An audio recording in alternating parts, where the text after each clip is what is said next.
Hey, what's going on, everybody? This is Tyrone back with Tech Life. So, yesterday, T Mobile reported their Q1 earnings, and it was another great quarter for them.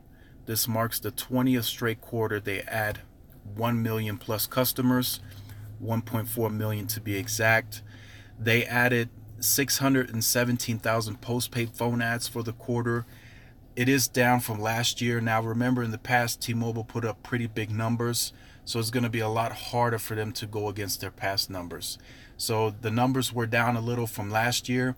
Also, on the prepaid side, they added 199,000 customers, down from 386,000 customers the same quarter last year. So this was still a great quarter. I watched the entire podcast live, the earnings call, and a lot of people have questions now. With this whole merger going on right now, the approval.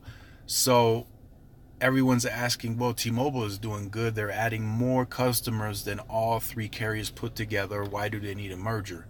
So the merger is important for T-Mobile from the spectrum assets that they gain, and of course the customers and the additional revenue that they gain, but mostly the spectrum. If they had this spectrum now without Sprint's customers, they would be just fine, but then of course they also take on that debt. So that's the main reason they need this merger to go through, is because of the spectrum, the 5G push, all that good stuff. That's why they need this merger to close. If the merger does not get approved for whatever reason, T-Mobile will still do fine as a standalone company, in my opinion. They keep adding. Their service revenue is growing year over year, which it did again this quarter. Their cash flow is growing, which it did again this quarter, which Q1 is usually a slower quarter. And with all this merger talk going on, and people being unsure, how it turned out, T-Mobile still grew over 1 million customers. So to me, that is just big, mind-blowing. Their brand is good. Their marketing is excellent. They just can't do no wrong, it seems like.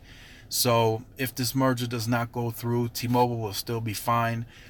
Since they're posting profits quarter after quarter, they will be able to get a significant loan if they need to participate in this millimeter wave spectrum.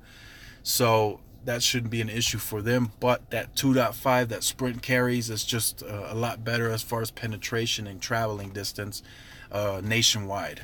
So definitely exciting times ahead. Sprint's quarterly earnings is today, this afternoon, same time as T-Mobile's was yesterday. So I will be tuned in to that one as well. If Sprint does good as well, this may lower their chances a bit as well, as the Department of Justice looks at the proposal and they say, hey, you guys just grew over 1 million customers. Sprint just did, 400,000 customers. I'm just throwing out a number. Why do you guys need to merge? The competition is fierce.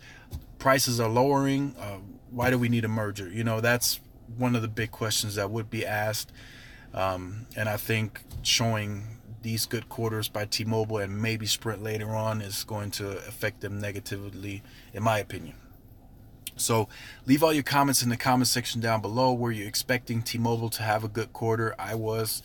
They don't seem to disappoint at this point in time. All these years, 20th quarter in a row, people were expecting them to slow down, which they have, but they're still growing tremendously even after this long time. So definitely stay tuned. Like, share, subscribe. Make sure you guys turn on the notification bell so you're notified when I upload content. This is Tyrone with Tech Life, and I will see you guys in the next video. Peace.